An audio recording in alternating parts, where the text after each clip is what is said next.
الزهرة لاعب يمر ما عنده اي مشاكل في المرور، ما عنده اي مشاكل في المرور، يتخلص من 1-2 وفضل التسديد بالطريقة اللي يتابعها الجميع. الان يلعب بلال عبد الرحمن، وبلال عبد الرحمن يحاول المرور مع اكثر من لاعب.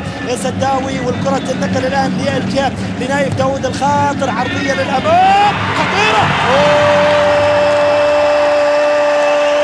يا الخياطيات على عبد الزهرة، اللاعب الأنيق بالفعل اللاعب الأنيق يسجل أول أهداف المباراة للخريطيات بعد كرة عرضية ممتازة. الرغبة لم تكن موجودة، الحارس ما قصر، لكن القصير الدفاع قصروا والمهاجم وجد نفسه لمواجهة سعد الشيب، وبالتالي الكرة في المرمى. برافو للخريطيات، هي رغبة موجودة منذ البداية، وبالتالي العرضية موجودة.